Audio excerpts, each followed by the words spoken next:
Inilah rekaman CCTV yang memperlihatkan pedagang bumbu dapur dan seorang pemuda tak dikenal yang menggunakan celurit duel di Pasar Lontar. Kejadian bermula dari hal yang sepele pada saat sang pemuda sedang melintas mengendarai motor dan saling pandang dengan pedagang. Karena tersinggung, pemuda tersebut berkata kasar dan langsung mengeluarkan senjata tajam jenis celurit. Duel pun terjadi. Atas kejadian tersebut, korban melapor ke Polsek Koja, Jakarta Utara. Halo, selamat pagi pemirsa. Gimana kabarnya? Semoga baik-baik aja. Selama 30 menit ke depan, kami ajak Anda untuk mengupdate informasi-informasi terkini agar pagi Anda lebih berisi. Bersama saya Faris Noval, inilah Cakrawala untuk Anda.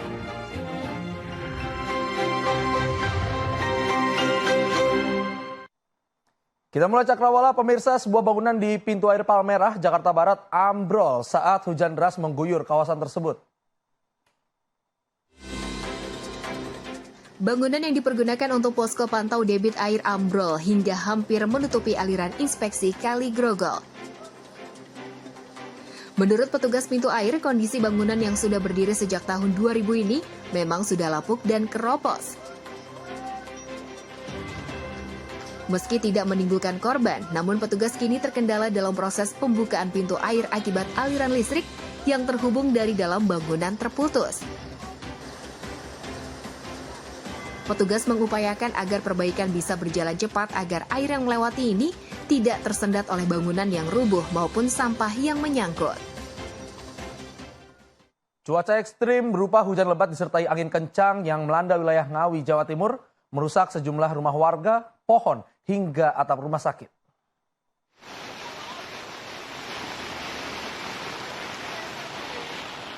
Hujan lebat disertai angin kencang membuat sejumlah jalan protokol di kota ini terendam banjir. Banjir juga mengakibatkan 2 tembok bangunan warga di Kelurahan Ketanggi, Kecamatan Ngawi jebol setelah talut sungai longsor dan menerjang rumah warga. Atap teras IGD Rumah Sakit Widodo Ngawi juga ambruk, tidak kuat menopang setelah diterjang hujan deras dan angin kencang. Tidak ada korban dari peristiwa ini. Pihak BPBD Kabupaten Ngawi masih melakukan pendataan kerusakan akibat bencana ini, serta mengevakuasi sejumlah pohon besar tumbang yang menutup akses jalan.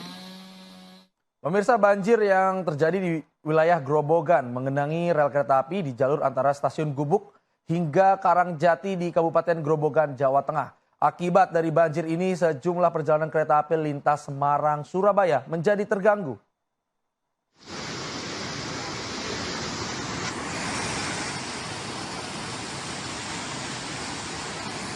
Sejumlah calon penumpang dengan tujuan Surabaya menuju ruang tiket di Stasiun Tawang, Kota Semarang untuk menukarkan tiket pada Selasa siang.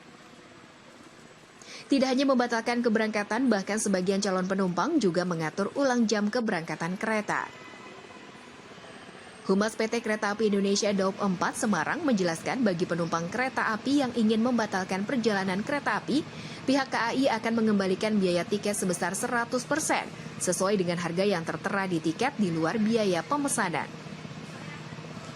Untuk pembatalan bisa dilakukan tidak hanya untuk hari ini, namun hingga 7 hari ke depan dari jadwal keberangkatan kereta api. Puluhan pelajar dan guru di Kabupaten Batanghari, Jambi nekat melintasi jembatan alternatif yang licin saat ingin bersekolah. Mereka pun terpaksa melintasi jembatan tersebut karena akses jalan menuju sekolah terputus akibat banjir. Beginilah perjuangan sejumlah guru dan pelajar di Kabupaten Batanghari, Jambi saat melintasi jembatan alternatif yang hanya berjarak setengah meter dari Sungai Batanghari menuju ke sekolah. Warga maupun pelajar yang melintasi jembatan tersebut harus berhati-hati jika tidak bisa terjatuh ke sungai dengan arus air yang sangat deras. Jembatan alternatif yang dibangun warga ini sengaja dibuat untuk menghindari banjir. Jembatan ini menghubungkan antar desa dan kecamatan, yakni Desa Pasar Terusan dan Desa Rantau Kapastuo di Kecamatan Muara Tembesi. Mereka yang menyeberang mengaku takut saat melintasi jembatan tersebut, tapi tidak ada pilihan lain karena akses terdekat hanya melalui jembatan itu. Lagi-lagi pemirsa, hal serupa terjadi karena tidak ada jembatan. Warga dan para pelajar sekolah dasar di Sukabumi, Jawa Barat terpaksa menyeberang sungai untuk sekolah dan beraktivitas. Kondisi ini pun sudah hampir puluhan tahun. Warga pun berharap dibangunkan jembatan untuk mempersingkat waktu sekolah dan juga aktivitas lainnya. Alvin, pelajar sekolah negeri Pasir Pogor, Kecamatan Simpenan, Kabupaten Sukabumi ini setiap harinya harus menyeberang sungai untuk pergi sekolah. Alvin terpaksa harus buka baju dan celana ketika akan menyeberang pergi ke sekolah maupun pulang. Ketika banjir dan aliran sungai meluap, Alvin terpaksa tidak sekolah. Sungai ini bernama Sungai Cidadap sebagai pembatas Desa Cidadap dan Desa Loji, Kecamatan Simpenan, Kabupaten Sukabumi. Menurut warga, sungai ini tidak hanya dipakai anak bersekolah, melainkan aktivitas warga untuk pergi ke kota sebagai jalan satu-satunya warga. Sebenarnya warga bisa menggunakan jembatan, namun harus menempuh 4 km menuju jembatan penyeberangan. Sedangkan melalui sungai ini, warga bisa memangkas perjalanan hingga 1 km. Saya salut sama adik-adik yang berusaha menempuh jalan walaupun seperti itu tetap semangat bersekolah. Semoga cepat mendapatkan perhatian dari pemerintah. Kita beralih ke informasi lain, pemirsa. Hujan deras yang menerjang sejumlah wilayah di Indonesia menyebabkan sejumlah sungai meluap dan merendam permukiman warga. Sementara di Pasuruan, Jawa Timur, BPBD Pasuruan dirikan dapur umum untuk warga yang terdampak banjir. Asosiasi Pemerintah Desa Seluruh Indonesia (APDESI) kembali menggelar unjuk rasa di depan gedung DPR RI Jakarta. Aksi ini pun untuk mengawal disahkannya RUU nomor 6 tahun 2014 tentang desa. Dengan memasang spanduk berukuran besar serta pengeras suara, ribuan kepala desa ini kembali menggelar aksi di depan gedung DPR RI Jakarta. Masa menuntut DPR RI mengesahkan revisi Undang-Undang nomor 6 tahun 2014 tentang desa dalam forum rapat paripurna. Kesepakatan berhasil didapatkan, yakni menaikkan masa jabatan menjadi 8 tahun untuk 2 periode. Namun bagi kades yang sudah menjabat selama 2 periode, diperbolehkan meneruskan jabatan hingga 3 kali periode. Saya kepala desa yang hampir 3 periode 3 periode. Terasa sekali polarisasi di masyarakat ketika 6 tahun emang begitu singkat. Ketika kondusif masyarakat polarisasi diperbaiki dalam bentuk teman-teman di tingkat desa masing-masing, jabatan kita langsung habis. Masa akhirnya membubarkan diri setelah 8 perwakilan mereka diterima anggota Dewan untuk menerima salinan pengesahan revisi Undang-Undang nomor 6 tahun 2014 yang sudah disahkan tersebut. Sementara aksi ini pun sempat membuat jalan Gatot Subroto dari arah Semanggi menuju Slipi macet. Informasi lainnya, pemirsa, Mahkamah Konstitusi menggelar sidang lanjutan gugatan Undang-Undang Pemilu yang mengatur hak Presiden dan Wakil Presiden boleh berkampanye pada saat pemilu. Agenda sidang hari ini mendengarkan keterangan DPR, Presiden, Komisi Pemilihan Umum KPU, dan juga Badan Pengawas Pemilu Bawaslu. Selengkapnya telah kami rangkum dalam Pemilu Terkini.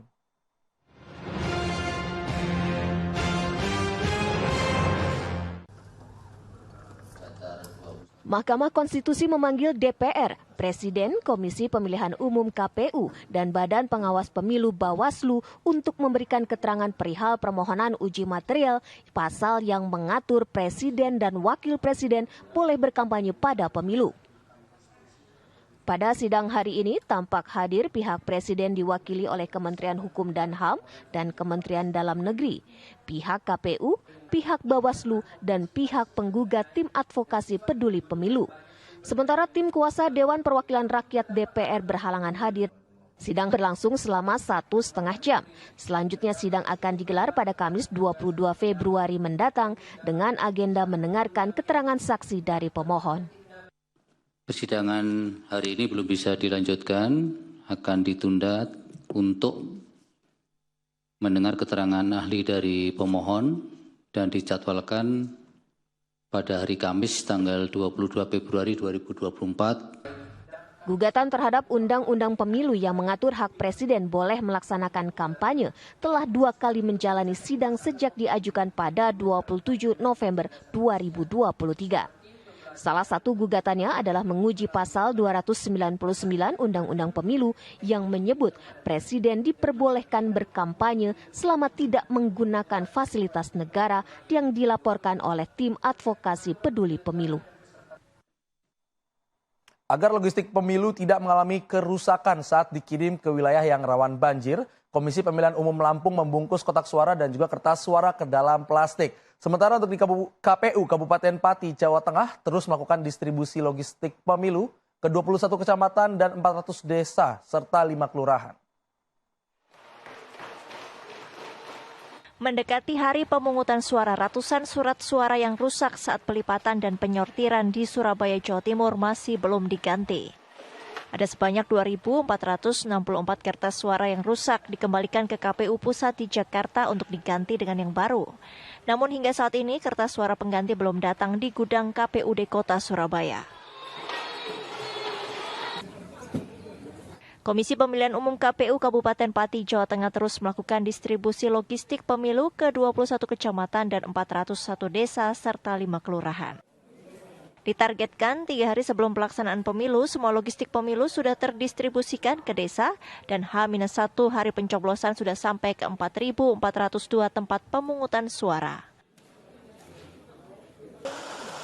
Agar logistik pemilu tidak mengalami kerusakan saat dikirim ke wilayah yang rawan banjir, Komisi Pemilihan Umum Lampung membungkus kotak suara dan kertas suara ke dalam plastik. Saat ini proses pengemasan logistik pemilu mencapai sekitar 85% dan tinggal dikirim ke tingkat PPK dan PPS. Anggota KPPS Desa Buntut Purun, Kabupaten Sintang, Kalimantan Barat harus berjibaku mengarungi arus sungai deras demi mensukseskan pemilu 2024. Para anggota KPPS ini harus menaklukkan arus sungai selama hampir 8 jam perjalanan untuk dapat sampai ke kota kecamatan dalam rangka penyaluran logistik pemilu, pelatihan dan pembekalan pemilu 2024. Akses satu-satunya menuju kota kecamatan harus melalui jalur sungai Melawi yang berbatu dan berarus deras. Dengan gaji 1,2 juta rupiah, mereka butuh biaya operasional sekali ke kota kecamatan. Menghabiskan sekitar 1 juta hanya untuk membeli BBM. Sementara, akses satu-satunya untuk mencapai kota kecamatan harus lewat jalur sungai Melawi yang berbatu serta riam yang tentunya sangat membahayakan nyawa. Komisi Pemilihan Umum Kota Jakarta Pusat melakukan pendistribusian surat suara untuk pemilu tanggal 14 Februari ke GOR Kecamatan Tanah Abang, Jakarta Pusat. Sebanyak 1.992 surat suara pemilu untuk 498 TPS yang berada di wilayah Tanah Abang mulai didistribusikan oleh KPU Kota Jakarta Pusat ke GOR Tanah Abang. Ada 4 jenis surat suara pemilu yang didistribusikan, yaitu surat suara untuk Presiden, DPR, DPRD, dan DPD, ditambah 2% surat suara cadangan per TPS. Menurut Ketua KPU Jakarta Pusat, Efni Adiansyah, pihaknya akan mendistribusikan surat suara pemilu di 8 kecamatan secara bertahap. Juru bicara TPN Ganjar Mahfud, Aiman Wicaksono, mendatangi Pengadilan Negeri Jakarta Selatan. Aiman yang didampingi oleh kuasa hukumnya mengajukan surat permohonan pra-peradilan.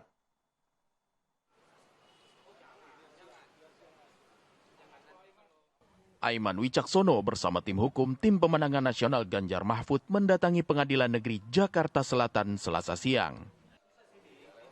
Kedatangan juru bicara TPN tak lain untuk mengajukan gugatan pra-peradilan terhadap penyidik Ditreskrimsus Polda Metro Jaya. Menurut kuasa hukum TPN Ganjar Mahfud, gugatan pra-peradilan itu dilayangkan terkait penyitaan barang bukti berupa telepon seluler milik Aiman saat Aiman diperiksa sebagai saksi di Polda Metro Jaya beberapa waktu lalu. Dalam petitum gugatan, tim hukum PN Ganjar Mahfud meminta agar Pengadilan Negeri Jakarta Selatan membatalkan penyitaan barang bukti terhadap 4 barang bukti milik Aiman, yakni telepon seluler, SIM card, akun Instagram, dan akun surat elektronik. Saat ini, Aiman masih berstatus sebagai saksi terlapor kasus dugaan penyebaran berita hoax. Polisi tidak netral. Apa inti dari pra-peradilan ini? Sebetulnya adalah menguji tentang apakah sistem peradilan kita ini masih bisa dipercaya atau tidak. menjadi bagian dari demokrasi atau tidak. Karena itu penting untuk mengajukan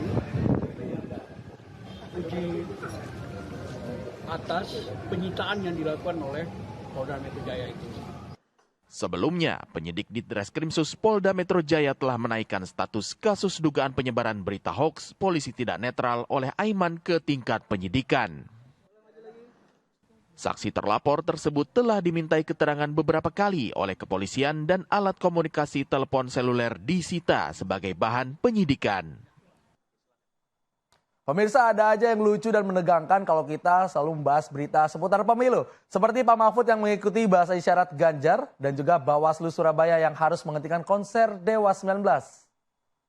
Pelajaran dari teman-teman kelompok tuli yang mengatakan... Ada yang menarik pasca debat kelima kemarin. Saat Capres nomor urut 3 Ganjar Pranowo menyebut I love you dengan bahasa isyarat. Diam-diam calon wakilnya Mahfud MD berusaha mengikutinya. Dan seperti inilah jadinya.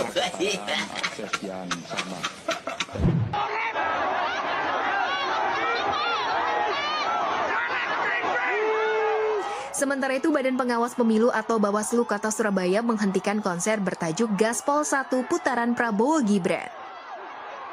Konser ini dihadiri oleh Dewa 19, Marcelo Tahitu, Triad, dan Dul Jailani di JX International Surabaya, Jawa Timur pada Sabtu 3 Februari lalu. Alasannya, Sabtu 3 Februari itu bukanlah jadwal untuk kampanye Paslon 02, melainkan jadwal kampanye untuk Paslon 01. Dalam video tersebut, Ketua Bawaslu Surabaya Nofli Bernardo Tisen naik ke atas panggung dan menyampaikan soal pelanggaran kegiatan tersebut. Menurut Nofli, pelaksanaan kampanye di luar jadwal berpotensi melanggar pasal 492 Undang-Undang Nomor 7 Tahun 2017 tentang Pemilu. Kendati sudah dihentikan Bawaslu, konser tersebut tetap berlangsung hingga malam. Karena itu, Bawaslu akan memproses dugaan pelanggaran tersebut.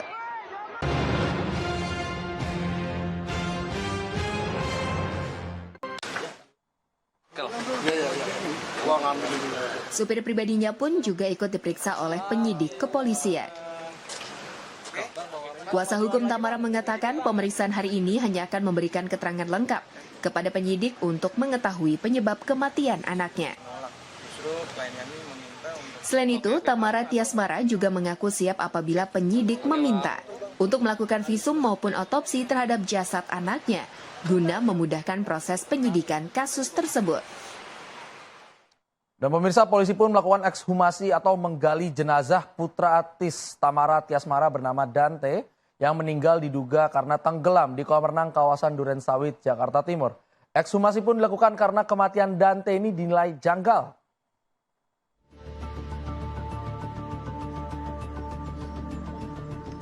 Selebgram Tamara Tiasmara tak kuasa menahan air mata kalau pusara sang buati tercinta Raden Halif Pramudityo atau yang akrab dipanggil Dante dibongkar aparat. Makam bocah berusia 6 tahun di TPU Jeruk Purut, Jakarta Selatan itu terpaksa diekshumasi atau digali kembali demi keperluan autopsi. Kematian Dante yang diduga meninggal karena tenggelam di sebuah kolam renang kawasan Durensawit, Jakarta Timur itu menyisakan sejumlah tanya. Dante les renang dari bayi udah les renang.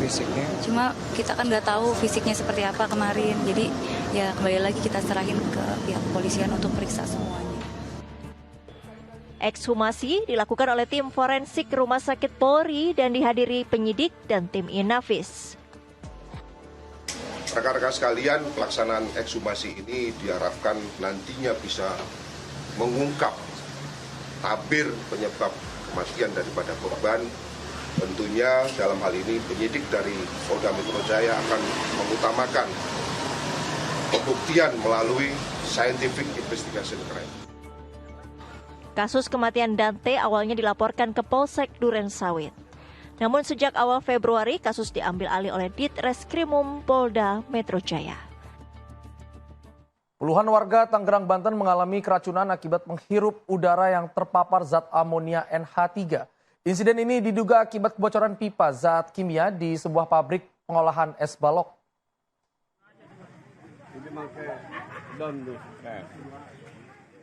Puluhan orang menjadi korban keracunan akibat menghirup udara yang terpapar zat kimia amonia NH3. Korban rata-rata mengalami mual, muntah, sesak napas, bahkan pingsan. Insiden ini diduga akibat sebuah pabrik pengolahan es balok di Koang Jaya, Karawaci, Kota Tangerang mengalami kebocoran pipa zat kimia. Pihak kepolisian Polres Metro Tangerang dibantu Polsek Karawaci telah melakukan olah tempat kejadian perkara TKP dan memeriksa beberapa saksi untuk dimintai keterangan. Kan itu pabrik es membutuhkan gas amonia ya, untuk pembekuan ya, supaya tetap dingin. Jadi memang dimungkinkan diduga adalah gas amonia, jadi seperti itu. Ada selang yang bocor kah atau apa, Bang? Sementara tadi sih ada pipa yang terbuka ya, kemungkinan besar bocor pada saat proses produksi, jadi seperti itu.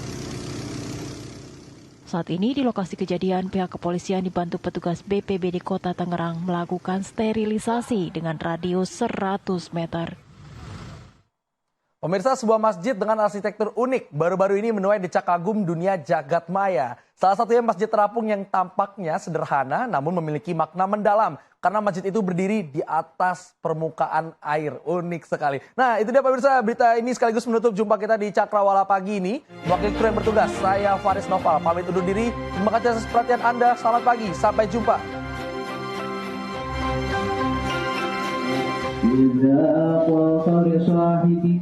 Sebuah pemandangan unik dan viral telah beredar di media sosial. Sebuah video yang memperlihatkan para jemaah pria sedang melakukan sholat Jumat di atas permukaan air di salah satu daerah di Kalimantan Tengah. Pemandangan ini tentu sangat langka dan jarang ditemukan. Para jemaah melakukan sholat Jumat bukan di atas permukaan tanah, melainkan di atas air. Tanpa memiliki alas seperti masjid pada umumnya, tempat ibadah satu ini benar-benar dipenuhi air yang cukup tinggi di sekitarnya. Para jemaah yang akan menunaikan ibadah sholat pun harus menggunakan perahu yang mereka bawa masing-masing. Ada juga yang membawa perahu berukuran besar untuk berbagi dengan jemaah lain. Masing-masing perahu tersebut diikat ke tiang-tiang masjid agar tidak bergerak dan berbenturan dengan lainnya. Sontak saja unggahan video viral ini menuai beragam reaksi.